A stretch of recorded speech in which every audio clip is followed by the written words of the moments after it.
Hello friends, आप सभी का स्वागत करते हैं हमारे चैनल रश्मि फन ब्लॉग पर। तो आप सब देख रहे हैं दर्द से मोहब्बत भाग 66। इससे पहले इस कहानी के 65 भाग अपलोड हो चुके हैं चैनल पर। अगर आप सबने नहीं पढ़ा है तो ज़रूर पढ़ लीजिएगा।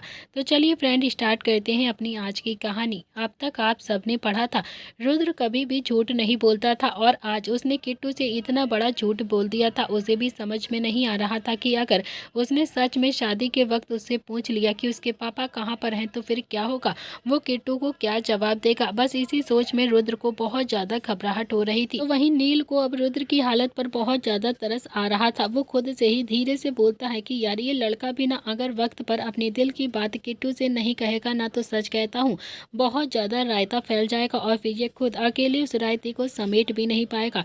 भगवान बस इसके दिमाग में थोड़ी सी अकल डाल दीजिए। आप देखते हैं आके। तो वहीं दूसरी तरफ सोनम कहीं और नहीं, प्रताप हाउस के बेसमेंट में ही बंद थी, और उसके सामने वीरू खड़ा हुआ था। वीरू ने भी अपने चेहरे पर मास्क लगाया हुआ था ताकि सोनम पटेल उसे पहचान ना ले।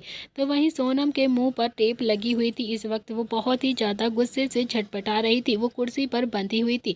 देखते ही देखते प्रताप हाउस में मेहंदी की तैयारियां भी होने लगी थी। सबको जब ये सारी बातें पता चलती हैं कि किट्टू शादी के लिए मान गई है, तो सब बहुत ही ज्यादा खुश हो गए थे। सबके चेहरे पर अलग ही मुस्कुराहट और सुकून था। यहाँ तक कि निहाल और शुभ तो एकदम से ढोलक लेकर बैठ गए थे। शुभ ढोलक बजा रहा था, और निहाल जो टूटी फूटी आवाज में और थोड़ा सा अपनी बेकार सी आवाज में गीत को गा रहा था। दादी और संध्या भी बहुत ज्यादा खुश लग रही थी। संजय और दिग्विजय जी भी मेहमानों की खातिरदारी में लगे थे। आज पूरा प्रताप हाउस फूलों से सजा हुआ था। पूरी फैमिली को देखकर ऐसा लग ही नहीं रहा था कि इनकी बहू भाग गई है और फिर ये किसी और से अपने बेटे की शादी कर रहे हैं। ऐसा लग रहा था कि जैसे पूरी फैमिली यही चाहती थी कि कुछ भी करके बस सोनम उनके बेटे की जिंदगी से दूर हो जाए और उन दोनों की शादी कभी भी ना हो। रुद्र ने तो सोनम का एकदम से स्थायी इलाज भी कर दिया था। तो वहीं शुभ अभी भी बस ढोलक ही बजा रहा था। इस वक्त वो बहुत ही ज्यादा खुश लग रहा था कि तभी दादी उसके पास आकर बोलती हैं कि तेरे गले में ढोलक डाल देती हूँ मैं, चनिया बन जा। और ये तेरा भाई जो एकदम से फटेबाज की तरह गीत गा रहा है ना, इसे भी अपने साथ लेकर जाना, समझा। तुम दोनों ही जाओ, रोड पर नाच गाना करो। बिजनेस में तो तुम्हारा कोई एकदम से योगदान है नहीं, लेकिन ढोलक बजाकर 4 पैसे मांग कर जरूर लेकर आ जाना। इतना कहकर दादी ने भी ढोलक उठाई और फिर वहां से बाहर की तरफ चली गई। उनके जाते ही निहाल और शुभ ने भी एक दूसरे की तरफ हैरानी से देखा, और फिर एक साथ बोलते हैं कि यार, इस घर में तो हमारी इज्जत ही नहीं है बिल्कुल भी। थोड़ी ही देर के बाद मेहमानों का जमाड़ा भी लग गया था, और पूरा घर बहुत ही ज्यादा सुंदर से डेकोरेट हो चुका था। रुद्र भी कुछ मेहमानों के पास में ही खड़ा हुआ बातें कर रहा था कि तभी उसकी नजर अचानक से सीढ़ियों पर जाती है, जहां से अभी किट्टू खड़ी हुई उसे देख रही थी। किट्टू के चेहरे पर एक बड़ी सी मुस्कुराहट थी, लेकिन वो मुस्कुराहट इसलिए नहीं थी कि उसकी शादी आज रुद्र से हो रही है, बल्कि उसकी मुस्कुराहट तो इसलिए थी कि उसके पापा उसकी शादी में बहुत ही जल्द आएंगे, और फिर उसके पापा आएंगे तो उसकी माँ से मिलेंगे, और फिर उसकी खुद की भी एक हैप्पी फैमिली हो जाएगी, और उसमें वो बहुत ज़्यादा खुश रहेगी। लेकिन किट्टू ये बिल्कुल भी नहीं जानती थी कि ये सब कुछ इतना आसान नहीं है जितना कि उसे लग रहा था, जितना कि वो सोच रही थी। किट्टू ने इस वक्त पिस्ता ग्रीन कलर का लहंगा पहना हुआ था, और इसमें दोहराए नहीं थी कि किट्टू सच में बहुत ही ज़्यादा खूबसूरत लग रही थी। किट्टू की मासूमियत तो आज और भी ज्यादा निखर रही थी। संध्या किट्टू को लेकर धीरे धीरे नीचे आने लगी। किट्टू जब नीचे आकर एक सोफे पर बैठ गई तो फिर एक औरत ने किट्टू की तरफ देखा और फिर चंद्रकला जी से कहा कि चंद्रकला जी, बुरा मत मानना, लेकिन ये तो वो लड़की नहीं है जिससे रुद्र की हल्दी हुई थी। ये सुनकर तो रुद्र के साथ साथ पूरी प्रताप फैमिली के कान खड़े हो गए थे। दादी उस औरत को जवाब देते हुए बोलती है कि हाँ, सही कहा तुमने, ये वो लड़की नहीं है, लेकिन वो लड़की मांगलिक निकली थी, इसीलिए हमें रुद्र की शादी इस लड़की से करनी पड़ रही है।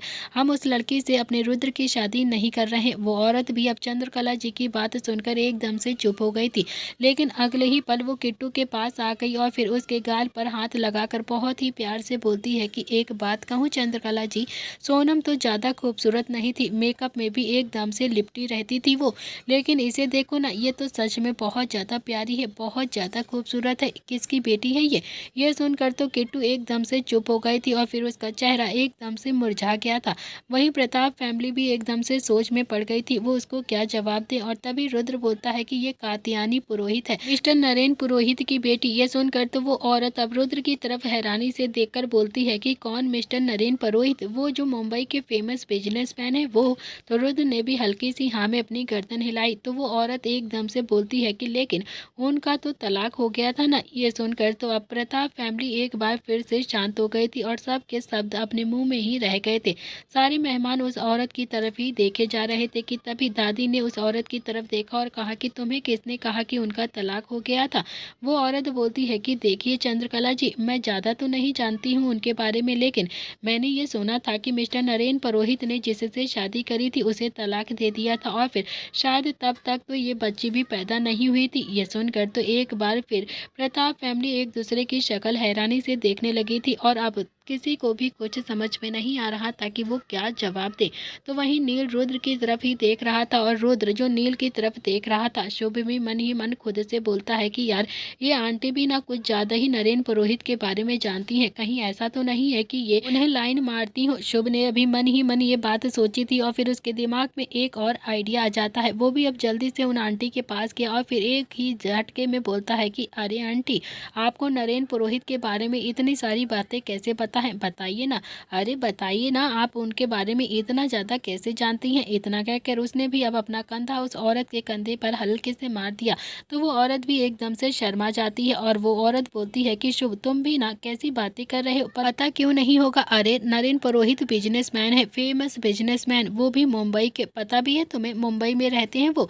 शुभ बोलता है कि अरे आंटी, ये तो कोई बात नहीं हुई ना, मुंबई में तो बहुत सारे लोग रहते हैं और बहुत सारे बिजनेसमैन भी होंगे, लेकिन आपको तो मिस्टर नरेन के बारे में कुछ ज़्यादा ही पता है ना। कहीं ऐसा तो नहीं है कि एक ज़माने में मिस्टर नरेन आपको डेट करते हो या फिर आप उनके ऊपर लाइन मारती हो? ये सुनकर तो सारे मेहमान जोर से हंसने लगे। तो वहीं वो औरत भी थोड़ा सा शर्मिंदगी महसूस करने लगती है। इतने में ही निहाल भी उनके पास आकर एक झटके में बोलता है कि अरे बताइए ना आंटी, नरेन पुरोहित की आप गर्लफ्रेंड थी क्या एक ज़माने में? उस औरत ने भी अब हल्का सा मुस्कुरा कर निहाल को हल्का सा चांटा दिखाते हुए कहा कि शर्म नहीं आती है क्या?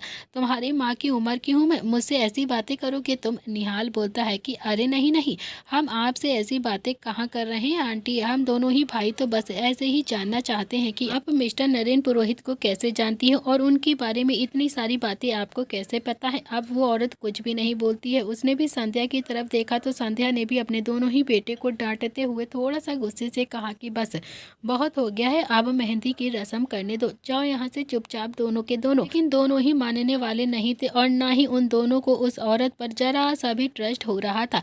इसीलिए शुभ ने भी अब उस औरत की बाजू पकड़ी और फिर धीरे से बोलता है कि चलिए ना आंटी, हम दोनों कोने में बैठकर मिस्टर नरेन पुरोहित के बारे में बातें करते हैं, मुझे आपसे बहुत सारी बातें जाननी है उनके बारे में। वो औरत हैरानी से शुभ की तरफ ही देख रही थी और फिर शुभ जो उसे खींचता हुआ अपने साथ लेकर चला गया।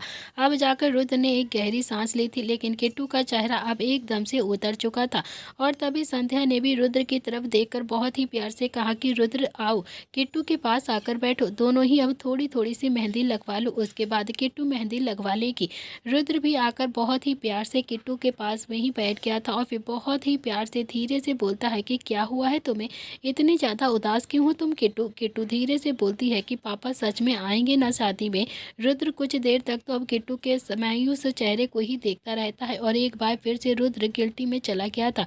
उसे बहुत ज़्यादा बुरा लग रहा था, लेकिन अगले ही पल उसने भी किट्टू को समझाते हुए बहुत ही प्यार से कहा कि देखो, मैंने कहा था ना तुमसे कि तुम्हारे पापा ने मुझे मेल पर रिप्लाई किया था और अब तो तुमने इस मैसेज मेहरा से भी सुन लिया है ना कि तुम्हारे पापा मुंबई के बहुत बड़े बिजनेसमैन हैं। फिर अब इस उदासी का कोई भी मतलब नहीं होना चाहिए। देखो, अभी भी तुम्हें लगता है ना कि तुम्हें ये शादी नहीं करनी है, तो फिर तुम बिल्कुल भी मत करो ये शादी, क्योंकि मैं तुम्हारे साथ कोई ज़बरदस्ती से शादी नहीं करना चाहता हूँ। मुझे ना बिल्कुल भी बुरा नहीं लगेगा। कोई बात नहीं, मैं माँ से अभी ही कह देता हूँ।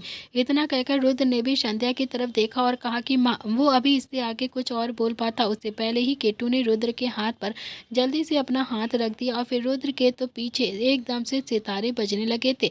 किट्टू बोलती है कि नहीं नहीं पापा, अगर पापा शादी में आएंगे तो मैं शादी करने के लिए बिल्कुल तैयार हूँ, मुझे ना कोई प्रॉब्लम नहीं है, बस पापा आ जाएं शादी में। एक बार पापा को देखना चाहती हूँ मैं अपने पापा को। वो शादी में आएंगे तो फिर माँ से भी मिलेंगे और फिर मेरा भी परिवार पूरा हो जाएगा। मुझे बस इसी चीज़ का इंतज़ार है। उसके बाद कुछ दिनों के बाद आप मुझे डाइवोर्स दे देना और फिर मैं अपने पापा के साथ अपने घर चली जाऊंगी हमेशा के लिए। रुद्र भी अब किट्टू की तरफ ही हैरानी से देखे जा रहा था। फिर वो धीरे से बोलता है कि हाँ हाँ ऐसा ही होगा। किट्टू बोलती है कि शादी में माँ तो आएगी ही ना। रुद्र ने भी हल्की सी हाँ में अपनी गर्दन हिला दी और फिर थोड़ी देर के बाद संध्या भी वहां पर आ गई।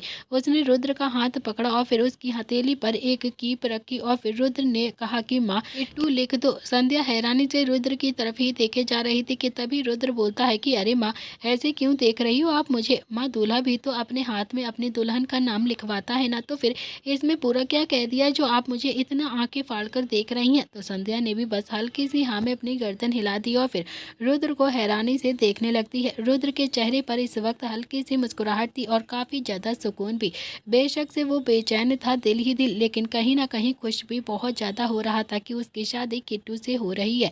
संध्या ने भी अब रुद्र के हाथ में किट्टू लिखा और फिर रुद्र का दूसरा हाथ पकड़ा तो रुद्र बोलता है कि इसमें लिख दो लिटिल खरगोश। संध्या के चेहरे पर भी बड़ी सी मुस्कुराहट आ जाती है और फिर उसने एक नज़र किट्टू की तरफ देखा तो किट्टू ने भी अब शर्म से अपनी नजरें नीचे झुका ली थी। जैसे रुद्र ने कहा था संध्या ने भी वैसे ही किया। रुद्र के एक हाथ पर लिटिल खरगोश और दूसरे हाथ पर किट्टू लिख दिया। इस वक्त तीनों के तीनों बहुत ही ज्यादा खुश हो रहे थे और फिर उसने किट्टू का हाथ पकड़ा तो रुद्र के चेहरे पर भी अब हल्की सी मुस्कुराहट आ गई थी। संध्या को लगा था कि शायद किट्टू भी अब रुद्र को पसंद करने लगी है और रुद्र किट्टू को पसंद आ गया है और रुद्र ने भी अपने दिल की बात उससे कह दी है और दोनों ही अब एक दूसरे से प्यार करने लगे हैं। इसीलिए वो बहुत ही ज्यादा खुश नजर आ रही थी, जबकि बात कुछ और ही थी। किट्टू इसलिए खुश थी कि वो शादी करेगी तो उसके पापा उसे हमेशा के लिए मिल जाएंगे और वो पापा जिसे वो पिछले 10 सालों से ढूंढ रही थी, वो पापा जिसके लिए उसकी माँ एकदम से पागल हो गई थी और उसका पूरा परिवार एकदम से बिखरा हुआ था, वो पापा जिसके आने की उम्मीद में किट्टू ने एकदम से छोड़ दी थी। इसीलिए वो इतना ज्यादा खुश नजर आ रही थी। संध्या ने भी किट्टू का हाथ बहुत ही प्यार से पकड़ा और फिर उस पर रुद्र नाम लिख दिया। फिर एक लड़की को देखकर बोलती है कि मेरी बहू के हाथ में दुनिया की सबसे सुंदर मेहंदी लगाना, जो सबसे ज्यादा खूबसूरत होती है ना वही मेहंदी लगनी चाहिए मेरे बहू के हाथ पर। उस लड़की ने भी हाँ में अपनी गर्दन हिलाई और फिर किट्टू का हाथ पकड़कर वहीं चेयर पर आकर बैठ जाती है और फिर उसके हाथ पर मेहंदी लगाने लगती है। किट्टू एक बार अपने हाथ को देखती है और फिर धीरे से बोलती है कि सर कल पापा कितने बजे तक आएंगे, अब तो मुझसे बिल्कुल भी इंतजार नहीं हो रहा। एक यही सवाल रुद्र को बार बार परेशान कर देता था। वो अच्छे से जानता था कि वो किट्टू की मासूमियत का पूरा पूरा फायदा उठा रहा है और वो एकदम से उससे झूठ भी बोल रहा है।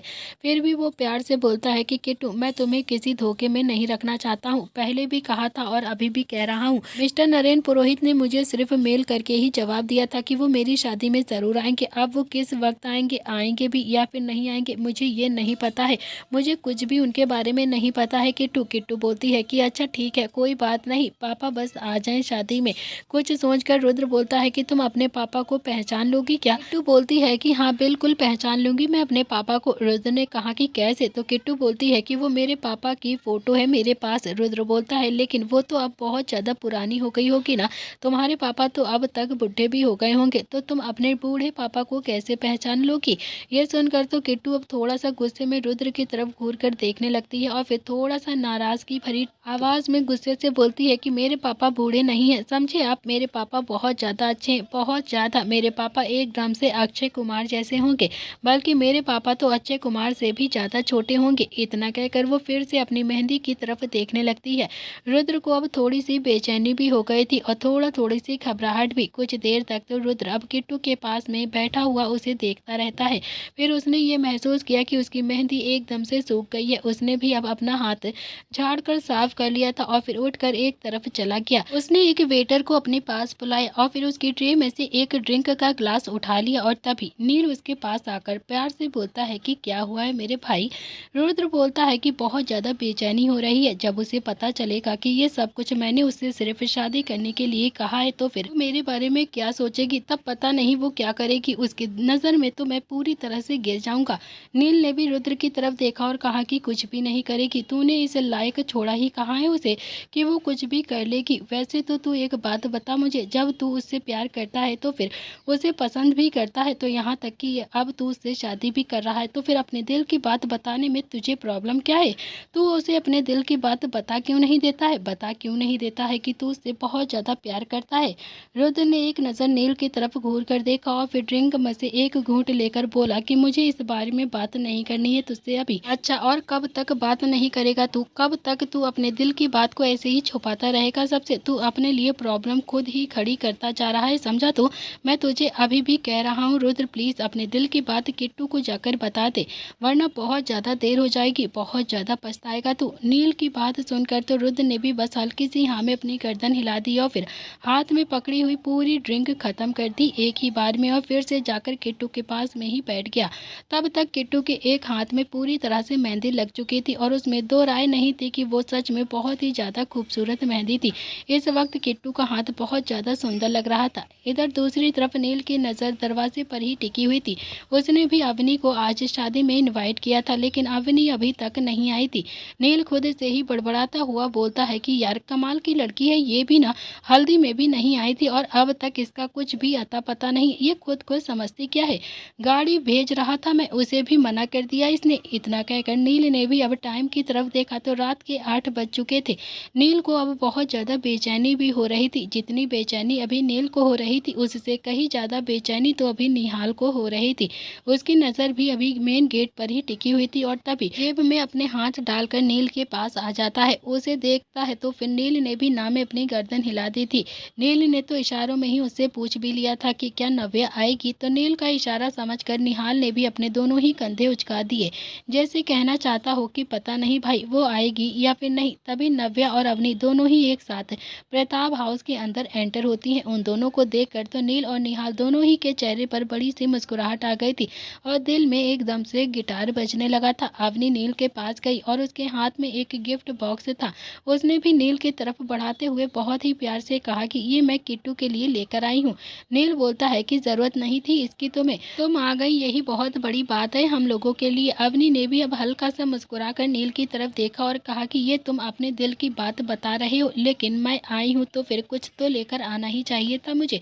मैं ऐसे कैसे चली आती खाली हाथ? तो नील बोलता है कि तुम्हें मेरे पास आने के लिए सच में कुछ भी लाने की जरूरत नहीं है, लेकिन अब तुम इतना महंगा गिफ्ट लेकर आई हो तो फिर मैं किट्टू को जरूर दे दूंगा। इतना कहकर उसने भी वो गिफ्ट शुभ के हाथों में थमाते हुए बहुत ही प्यार से कहा कि किट्टू को दे देना और हाँ बोल देना कि उसकी जेठानी ने दिया है उसके लिए। ये सुनकर तो अब अवनी के चेहरे पर भी हल्की हल्की सी मुस्कुराहट आ गई थी और दिल में कहीं ना कहीं थोड़ी सी शर्म भी। तो वहीं नील ने भी अब अवनी की बाजू पकड़ी और फिर बोला कि चलो बैठकर बातें करते हैं। अवनी बोलती है कि नील कुछ तो शर्म करो तुम, यहाँ पर सब लोग हैं और देखो कैसे देख रहे हैं सब। नील बोलता है कि तो वो देखो ना मेरे मम्मी पापा को इस उम्र में भी कैसे बैठे हुए आपस में बातें कर रहे हैं, कितने ज़्यादा अच्छे लग रहे हैं। और वो मेरे दादाजी और दादी वो भी इस उम्र में एक दूसरे के साथ में ही रहते हैं। इतना कहकर नील भी अब अवनी को लेकर एक गोल सी टेबल के पास आ गया था। दोनों ही उस टेबल पर आराम से बैठे हुए थे और तभी नील ने भी एक वेटर की तरफ देखकर कहा कि वेटर। वो वेटर भी अब उनके पास आया तो नील बोलता है कि मैडम के लिए एक सॉफ्ट ड्रिंक लेकर आओ। वो वेटर भी अब थोड़ा सा ऑर्डर सुनकर वहां से जल्दी से चला गया। नील की नज़र तो अभी अवनी पर ही टिकी हुई थी। ग्रीन कलर के फ्रॉक सूट में अवनी बहुत ही ज़्यादा कहर ढा रही थी। नील ने भी अपना एक हाथ अवनी के बालों की तरफ प्यार से बढ़ाया और फिर उसके बालों को अपनी उंगलियों से छूता हुआ बोलता है कि बहुत ही जल्द हमारी भी मेहंदी होगी, ऐसे ही हमारी भी बहुत जल्द शादी होगी। अवनी ने कुछ भी नहीं कहा, बस इधर उधर देखने लगती है। नील ने भी अगले ही पल अवनी का हाथ अपने हाथों में पकड़ा और फिर उसे हल्का सा दबाते हुए बोलता है कि क्या सोच रही हो तुम? झूठ नहीं बोल रहा हूँ मैं, सच कह रहा हूँ मैं। बहुत ही जल्द तुम्हारे साथ मेरी शादी होगी, मेरी तुम्हारी शादी होने वाली है, ऐसे ही होगी। अवनी ने भी बस हल्की सी हाँ में अपनी गर्दन हिलाई। तो वहीं दूसरी तरफ निहाल और नव्या भी बैठे हुए थे। निहाल नव्या की तरफ देखकर हल्के से गुस्से में बोलता है कि तुम कल क्यों नहीं आई थी? नव्या ने कहा तो था ना कि मैं कल नहीं आ सकती हूँ, मेरा भी तो अपना कुछ पर्सनल काम है, आज आ गई हूँ ना तो फिर। तो निहाल बोलता है कि ठीक है, तो फिर जब तक शादी नहीं होती है ना अब तुम यहाँ पर ही रहना। नव्या हैरानी से निहाल की तरफ देखकर बोलती है कि दिमाग खराब है क्या तुम्हारा? तुम्हें तो कुछ काम है नहीं, लेकिन मुझे बहुत सारे काम है। मुझे अपने डिजाइन रेडी करने होते हैं, उन्हें कस्टमर को भेजना भी होता है। तुम्हारी तरह फ्री नहीं हूँ मैं जो कहीं भी घूमती रहूंगी। निहाल बोलता है कि अच्छा, और मैं पूरी तरह से फ्री हूँ क्या? नव्या ने भी हाँ में अपनी गर्दन हिलाते हुए कहा कि हाँ बिल्कुल, मैंने तो तुम्हें कभी भी काम करता हुआ नहीं देखा। तुम्हारा ये रुद्र भाई यही काम करता है या फिर नील भैया यही काम करते हैं। तुम्हें तो कभी भी मैंने कोई भी काम करते हुए नहीं देखा। हाँ, तुम्हें तुम्हारे शुभ भाई के साथ बातें करते जरूर देखा है। बहुत ही ज्यादा बातें बनानी आती हैं तुम दोनों को। नव्या ने इतना ही कहा था कि तभी शुभ भी उनके पास आकर बैठ गया और फिर नव्या को देखकर बोलता है कि ओ भाभी जी, ये क्या बोल रही हो आप? नव्या की आंखें तो भाभी सुनकर एकदम हैरानी से और ज्यादा फैल गई थी। वो एकदम से बोलती है कि शुभ, बकवास थोड़ी सी कम ही किया करो। शुभ ने कहा कि क्यों? क्यों, मैंने क्या गलत कह दिया? तुम भाभी नहीं हो क्या मेरी? वही निहाल ने भी अब शुभ के कंधे पर हल्का सा हाथ मारकर कहा कि हाँ हाँ भाई, भाभी ही है ये तुम्हारी। आज नहीं तो कल, कल नहीं तो परसों ये भी मान जाएगी, और फिर आज नहीं तो कल तुम्हारी भाभी तो बनना ही है। फिर हमारी शादी भी ऐसे ही होगी। वो सब कुछ छोड़, तू भी ना अपने लिए अब एक अच्छी सी लड़की ढूंढ ले, क्योंकि अब प्रताप हाउस में हर दूसरे महीने ऐसे ही मेहंदी का फंक्शन होगा। शुभ बोलता है कि हाँ हाँ यार, ये तो तू बिल्कुल सही कह रहा है। सोच तो रहा हूँ कि एक अच्छी सी लड़की देखकर मैं भी सेटल हो जाऊँ। क्या है ना कि तुम सबको ऐसे भाभीियों के साथ देखकर मेरा जी भी बहुत ज्यादा मचलाता है। अब ना मुझसे भी सब्र नहीं हो रहा है। नव्या तो हैरानी से बस शुभ की तरफ ही देख रही थी। वो एक बार शुभ को देखती और फिर एक बार निहाल को देखती, उसका तो मुंह खुला का खुला रह गया। वो दोनों ही भाई अपने ही बातें एकदम से बातों में घुसे हुए थे। नव्या ने भी आखिरकार इरिटेट होते हुए कहा कि बस करो तुम दोनों, शर्म वरम है कि नहीं? मैं कोई भाभी भाभी नहीं हूँ किसी की। देखो निहाल, तुम हमारे रिश्ते के बारे में कुछ ज्यादा ही सोच रहे हो। निहाल बोलता है कि कुछ ज्यादा नहीं, मैं तो बहुत ज्यादा सोच चुका हूँ तुम्हारे साथ सारी चीजें। नव्या बोलती है कि मैंने अभी शादी के बारे में कुछ भी नहीं सोचा है। तो निहाल बोलता है कि और मैं तो सुहागरात के बारे में तक सोच चुका हूँ यार। ये सुनकर तो नव्या की आंखें हैरानी से और ज्यादा फैल गई थी। वहीं शुभ दबी हुई हंसी से हंस रहा था। नव्या को धीरे धीरे गुस्सा आ गया और फिर उसका मन तो अभी ऐसा कर रहा था कि जैसे दोनों ही भाइयों का मुंह अभी के अभी तोड़ दे। लेकिन फिर भी वो धीरे से उठी और चुपचाप वहां से चली गई, क्योंकि वो अच्छे से जानती थी कि इन दोनों ही बंदरों से जीतना उसके बस की बात नहीं है। वो दोनों ही बंदर बहुत ही ज्यादा बहस करते हैं। तो वहीं दूसरी तरफ रुद्र को खुद पर बहुत ज्यादा गुस्सा भी आ रहा था और काफी ज्यादा बेचैनी भी हो रही थी कि तभी मेहंदी वाली ने किट्टू का हाथ पकड़कर कहा कि मैडम, आपके हस्बैंड का नाम क्या है? इस हाथ पर क्या नाम लिख दूं मैं? किट्टू ने रुद्र की तरफ देखा लेकिन कुछ भी नहीं बोली। इतने में ही रुद्र ने कहा कि लिखो, रुद्राक्ष प्रताप सिंह। मेहंदी वाली बोलती है कि सर, खाली रुद्राक्ष नहीं लिख सकती हूँ क्या? रुद्र बोलता है कि नहीं, पूरा नाम लिखो। मेहंदी वाली ने भी हल्की सी हाँ में अपनी गर्दन हिलाई, क्योंकि रुद्र ने बहुत ही सख्ती से उसे कहा था। तो वहीं किट्टू भी रुद्र की सख्ती देखकर थोड़ा सा शांति से बैठी रहती है और फिर उसने भी आंखों ही आंखों में मेहंदी वाली को कहा कि पूरा नाम ही लिख दो। बहुत ही ज्यादा अकड़ू इंसान है ये, नहीं तो सच में तुम पे भी बहुत ज्यादा गुस्सा करेंगे। मेहंदी वाली ने भी अब किट्टू के हाथ पर अब पूरा नाम लिख दिया था रुद्र का। तभी शुभ ने भी पार्टी में एक गाना प्ले किया और फिर नील ने भी अपना हाथ अवनी की तरफ प्यार से बढ़ा दिया। अवनी को भी समझ में नहीं आ रहा था कि वो नील के ऑफर को एक्सेप्ट करे या फिर ना करे। वो थोड़ा सा सोच में बैठी हुई थी, लेकिन तभी वो इतना तो जानती ही थी कि नील मानेगा नहीं, उसके साथ वो डांस करना ही पड़ेगा उसे। उसने भी ना चाहते हुए भी अपना हाथ नील के हाथ पर रख दिया और फिर नील उसे लेकर सीधा डांस फ्लोर पर आ जाता है डांस करने के लिए। थोड़ी देर तक तो वो दोनों ही कपल डांस करते रहते हैं और फिर वहीं निहाल भी नव्या को जानबूझकर खींचकर डांस फ्लोर पर लेकर आ गया था। हालांकि वो निहाल के साथ डांस बिल्कुल भी नहीं करना चाहती थी, क्योंकि निहाल के साथ उसे बिल्कुल सुकून कम और इरिटेशन ज्यादा होती थी।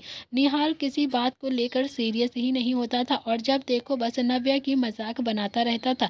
इसी चीज से नव्या को थोड़ा थोड़ा सा निहाल के ऊपर गुस्सा आने लगता था और अब तो वो शुभ के साथ मिलकर उसका मजाक बनाने लगा था। तो निहाल भी अब जबरदस्ती नव्या को खींचकर डांस फ्लोर पर ले आया था और फिर थोड़ी देर पहले तो वो एक सॉफ्ट सॉन्ग चल रहा था, लेकिन जैसे ही शुभ ने अपने दोनों ही भाइयों को डांस फ्लोर पर डांस करते हुए देखा, इतना कोई तड़पता भड़कता गाना लगा दिया। निहाल ने भी अब नील की तरफ घूरकर देखा और फिर दोनों ही डांस करना शुरू कर देते हैं। नव्या और अवनी तो एक दूसरे को हैरानी से देख रहे थे और फिर इतने में ही नील ने भी अवनी की कलाई पकड़ी और फिर उसे अपनी तरफ खींचकर डांस करने के लिए फोर्स करने लगता है। और कुछ देर तक तो अवनी को भी समझ में नहीं आया कि वो क्या करे, क्योंकि नील का ऐसा डांस तो उसने पहली बार ही देखा था। लेकिन अगले ही पल वो भी अब नील के साथ मस्ती में डांस करने लगती है।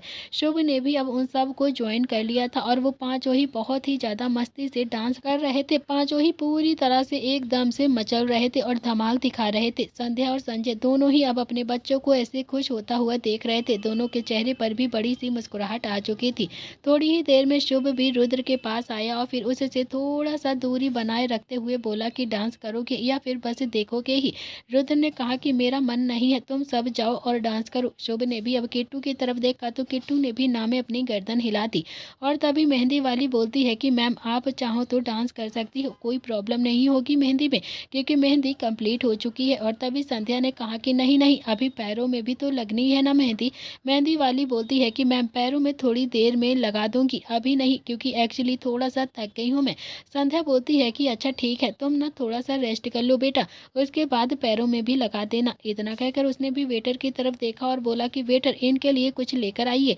संध्या ने फिर शुभ की तरफ देखा और कहा कि जाओ लेकर जाओ अपनी किट्टू भाभी को भी डांस फ्लोर पर, वो भी डांस कर लेगी तुम लोगों के साथ। किट्टू ने ना में अपनी गर्दन हिलाते हुए कहा कि नहीं, मुझे डांस नहीं करना है। शुभ ने भी अब रुद्र की तरफ देखा और कहा कि आपकी बात ही मानेंगी। रुद्र भी खड़ा हुआ और उसने किट्टू की कमर पर अपना हाथ डाला और फिर उसे डांस फ्लोर की ओर लेकर जाता हुआ बोलता है कि चलो साथ में डांस करते हैं। किट्टू भी मना नहीं कर पाई क्योंकि वो बहुत ज़्यादा खुश थी। वो अलग बात है कि उसकी खुशी किसी और रीजन से थी, लेकिन थी तो बहुत ही ज़्यादा खुश। और फिलहाल के लिए रुद्र उसकी खुशी एकदम से खराब नहीं करना चाहता था। किट्टू और रुद्र दोनों ही अब डांस फ्लोर पर आकर डांस करने लगते हैं, पर दोनों ही हल्का हल्का सा ही डांस कर रहे थे। किट्टू के हाथों में मेहंदी लगी हुई थी, इसीलिए वो थोड़ा थोड़ा ही डांस कर रही थी। और तभी रुद्र सिर्फ जो इसीलिए डांस कर रहा था क्योंकि किट्टू डांस कर रही थी। कुछ देर तक तो प्रताप ब्रदर्स ऐसे ही डांस फ्लोर पर मस्ती से डांस करते रहते हैं और सब इस वक्त बहुत ही ज़्यादा खुश लग रहे थे सिवाय रुद्र के। रुद्र के दिल में तो बहुत ही ज़्यादा बेचैनी थी, उसे कहीं ना कहीं किट्टू की कही हुई सारी बातें बार बार याद आ रही थी। और आखिरकार धीरे धीरे मेहंदी का फंक्शन भी ऐसे ही खत्म हो गया था और सब खाना खा रहे थे। रुद्र और किट्टू एक साइड में बैठे हुए खाना खा रहे थे, नील और अवनी एक दूसरी टेबल पर खाना खा रहे थे और शुभ, निहाल और नव्या तीनों ही एक सोफे पर बैठकर आराम से खाना खा रहे थे। सारे ही मेहमान लगभग अब जा चुके थे। नील ने अवनी की तरफ देखा और बहुत ही प्यार से कहा कि कैसी लगी मेरी फैमिली तुम्हें, तुमने बताया ही नहीं मुझे एक बार भी। अवनी बोलती है कि बहुत अच्छी फैमिली है तुम्हारी। इतना कहकर उसने भी टिश्यू पेपर उठाया और फिर अपने हाथों को पोंछकर बोलती है कि अब मैं चलती हूँ। उसने भी अब जाने के लिए एक ही कदम आगे बढ़ाया था कि तभी नील ने उसकी कलाई पकड़ ली और फिर अवनी के दिल की धड़कनें तो एकदम से बढ़ गई थी। उसने भी अब हल्का सा पलट कर नील की तरफ थोड़ा सा कंफ्यूजन से देखा तो नील बोलता है कि बहुत ज़्यादा रात हो गई है, अब कहाँ जाओगी तुम, यहाँ पर ही रुक जाओ ना, कल चली जाना। वैसे भी कल तुम्हें दोबारा से शादी में आना है तो फिर यहाँ पर ही क्यों नहीं रुक जाती। इतना कहकर उसने फिर से अवनी को अब चेयर पर बैठा लिया। अवनी बोलती है कि नहीं, मैं जा रही हूँ, जाना बहुत ज़्यादा ज़रूरी है। नील बोलता है कि तुम्हारा कौन इंतज़ार कर रहा है, जो तुम्हारा जाना ज़रूरी है, कोई भी तो नहीं रहता है तुम्हारे साथ, तुम्हारा फ्यूचर तुम्हारे सामने ही है और तुम्हारी फैमिली भी यहाँ पर ही है, तो फिर अब कहाँ जाना है तुम्हें, चुपचाप से यहाँ पर ही बैठो, आज कहीं भी नहीं जाने दूंगा तुम्हें, तुम यहाँ पर ही रुकोगी। वहीं दूसरी तरफ नव्या भी निहाल की तरफ ही देख रही थी तो निहाल बोलता है कि मुझे क्या देख रही हो तुम, माँ से पूछो और चली जाओ, मुझे ना देखने की ज़रूरत नहीं है। नव्या बोलती है कि तुमने पहले ही जाकर आंटी के कान भर दिए हैं तो फिर अब वो मेरी बात मान ही नहीं रही है, वो मेरी बात कहाँ से मान लेंगी। निहाल बोलता है कि नहीं मान रही हैं तो फिर मत मनाओ ना, जाना ही क्यों है तुम्हें, मत जाओ, आज के लिए यहाँ पर ही रुक जाओ, चुपचाप से खाना खा लो, समझी तुम। इतना कहकर उसने भी अपने हाथ में पकड़ी हुई एक आइसक्रीम नव्या के मुंह में एकदम से बढ़ा दी और नव्या ने बिना किसी ना नुकुर के वो आइसक्रीम खा भी ली थी। तो वहीं दूसरी तरफ रुद्र भी खाना खा रहा था और किट्टू ऐसे ही चुपचाप से बैठी रहती है। और तभी संध्या ने भी उन दोनों के पास आकर कहा, रुद्र की तरफ देखकर बोला कि उसे अपने हाथों से खाना खिला देना, ये आज खुद से खाना कैसे खाएगी, दोनों ही हाथों में तो मेहंदी लगी है उसके। यह सुनकर तो किट्टू ने तो नज़र एकदम से झुका ली थी और फिर रुद्र उसे तो अच्छा ही लग रहा था, लेकिन कहीं ना कहीं वो बहुत ज़्यादा बेचैन भी हो रहा था। वो बोलता है कि ठीक है माँ, मैं किट्टू को खाना खिला दूंगा, आप जाइए। संध्या बोलती है कि मैं कहाँ जाऊँ। रुद्र ने भी संध्या की तरफ देखा और कहा कि अरे जाइए ना, आपके हाथों में भी तो मेहंदी लगी है, पापा आपको खाना खिला देंगे, और कहाँ जाएंगी, आपको भी तो भूख लगी होगी ना। तो संध्या ने भी अब अपनी आंखें छोटी की और फिर रुद्र की तरफ देखकर घूरा और फिर बोलती है कि बहुत ज़्यादा बदमाश हो गया है तो, मुझे तो लगता है कि बस वो तीन ही शरारती थे, मगर अब तो ये भी पता चल गया है कम तू भी नहीं है। इतना कहकर संध्या भी चुपचाप मुस्कुरा कर वहाँ से चली गई। तो वहीं नील भी हाथ में अब कीप लेकर बैठा हुआ था और अवनी के हाथ पर कलाकारी कर रहा था। अवनी भी बोलती है कि ये क्या कर रहे हो तुम? तो नील ने कहा कि अरे तुम लेट आई थी ना, तो तुम्हारे हाथ में मेहंदी नहीं लगी है, अब अच्छे से लग जाएगी तुम्हारे हाथ में भी मेहंदी। अवनी बोलती है कि मेहंदी नहीं है, ये जलेबी कहते हैं इसे, समझे तुम? तो नील बोलता है कि जलेबी ही सही, पर मेरा प्यार तो है ना इसमें। इतना कहकर अब उसने भी अवनी का दूसरा हाथ पकड़ा और फिर उस पर भी लिखा नील और अवनी। और फिर अवनी की आंखों में देखकर बोलता है कि ये लो, अब तो मैंने अपना नाम तुम्हारे हाथ पर भी लिख दिया है, बहुत ही जल्दी दिल पर भी लिख दूंगा अपना नाम तुम्हारे। ये सुनकर तो अवनी को अब थोड़ी सी घबराहट होने लगती है और उसके दिल की धड़कनें एकदम तेजी से भागने लगती हैं। वो नील की तरफ ही देखने लगती है। नील ने अभी अवनी के गालों को हल्का सा पिंच करते हुए कहा कि अरे इतना ज़्यादा क्या सोच रही हो तुम? इतना भी सोचने की ज़रूरत नहीं है तुम्हें, मैं हूं ना तुम्हारे साथ और हमेशा तुम्हारे साथ में ही रहूंगा।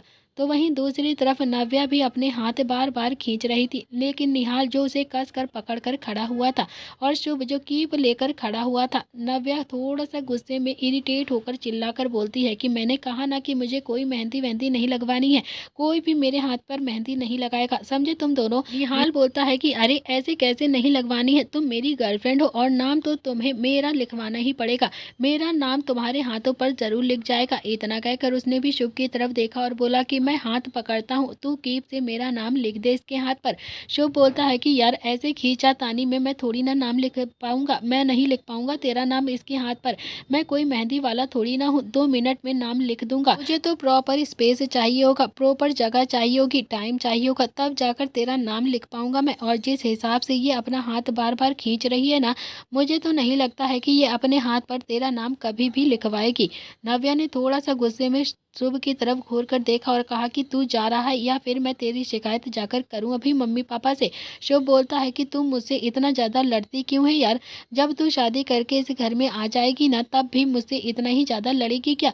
मैं ना बहुत ही ज़्यादा ताकतवर हूँ, मत लड़ा करना अपने देवर से, मैं भी ना तेरा प्यारा सा देवर हूँ। नव्या बोलती है कि तुम दोनों ही भाई क्या पागल हो क्या एकदम से? क्या खाकर जन्मे थे तुम दोनों के दोनों? जबरदस्ती मेरा रिश्ता निहाल के साथ फिक्स कर दिया तुमने। मैंने अभी शादी के बारे में कुछ सोचा ही नहीं है, तो फिर शादी कैसे कर लूं मैं तुम्हारे भाई से? मेरा हाथ छोड़ो जल्दी से। इतना कहकर उसने भी अपना हाथ पर एकदम से झटका मारा। निहाल कुछ देर तक तो मासूम सा बनकर अब नव्या की तरफ ही देखता रहता है और फिर उठकर बोलता है कि ठीक है, तुम्हें घर जाना है ना तो फिर चली जाओ, कोई नहीं रोकेगा तुम्हें, मैं माँ को अपने आप ही समझा दूंगा, तुम जाना चाहती हो तो तुम जाओ। इतना कहकर निहाल भी अब एक दूसरी तरफ चला गया। तो शुभ ने भी थोड़ा सा गुस्से में नव्या की तरफ घूर कर देखा और बोला कि तुमने मेरे भाई को नाराज कर दिया है, देखो गुस्सा हो गया ना मेरा भाई तुम्हारी वजह से, उसके लिए अपने हाथ पर क्या जरा सा नाम भी नहीं लिख पा रही थी तुम? जरा सा नाम ही लिख लेती, अरे तो क्या हो जाता, अरे नहीं कुछ तो एन ही लिख लेती, उसके लिए निहाल ही हो जाता और तुम्हारे लिए एन से नव्या हो जाता, कम से कम उसका दिल तो नहीं दुखेगा ना। इतना कहकर उसने भी कीप नव्या के हाथ में रखी और फिर निहाल के पीछे पीछे जाता हुआ बोलता है कि ओए निहाल, ओए निहाल मेरे भाई रुक जा, सुन ना यार ऐसे नाराज क्यों हो रहा है? तो वही नव्या एक नज़र निहाल की कमर की तरफ देखती जो अभी पिलर के पास जाकर एकदम से खड़ा हो गया था और फिर एक बार उस कीप की तरफ देखती जो कि शुभ उसे देकर गया था। निहाल को इस वक्त बहुत ही ज़्यादा बुरा लग रहा था। निहाल का बुरा मानना उसे अच्छा नहीं लग रहा था, लेकिन उसे शुभ का सुझाव भी अच्छा लग रहा था। उसने भी अब अपने हाथ में डिज़ाइन से एन लिखा। तो वही निहाल ने भी अब शुभ से कहा कि मेहंदी लगा रही है वो? शुभ ने भी हल्का सा पलट कर देखा और फिर बोला कि हाँ लगा रही है। वैसे बेशरम इंसान, तुझे शर्म नहीं आती है क्या? तू झूठ मूठ का ऐसे नाराज होकर यहाँ पर आ गया उसे गुस्सा दिलाकर, पागल कहीं के। तो निहाल बोलता है कि अरे मान ही नहीं रही थी यार, इसीलिए तो मैंने पापा वाली ट्रिक आजमा ली है ना यहाँ पर, अब देख कैसे वो पक्का मेरा नाम लिखकर मेरे पास जरूर आएगी। तो निहाल ने भी अभी इतना ही कहा था कि तभी पीछे से नव्या की आवाज़ आती है, अच्छा ठीक है मैंने तुम्हारा नाम लिख लिया है अपने हाथ पर, आप तो खुश हो ना तुम? ये सुनते ही निहाल ने भी पीछे पलटकर अब नव्या की तरफ देखा। तो नव्या ने भी अपनी हथेली पर दिखाते हुए कहा कि ये लो लिख दिया है तुम्हारा नाम। अब तो कुछ निहाल बोलता है कि मैं कोई बच्चा हूँ क्या जो तुम मुझे एन लिख कर दिखा रही हो। एन से तो नव्या भी बनता है ना, तो फिर एन से तो नील भी बनता है ना, तो फिर तो क्या मैं मान लूँ कि तुमने अपने हाथ पर मेरे भाई का नाम लिख लिया है? तुमने नील का नाम लिखा है अपने हाथ पर। नव्या गुस्से से दांत पीसते हुए निहाल की तरफ घूर रही थी।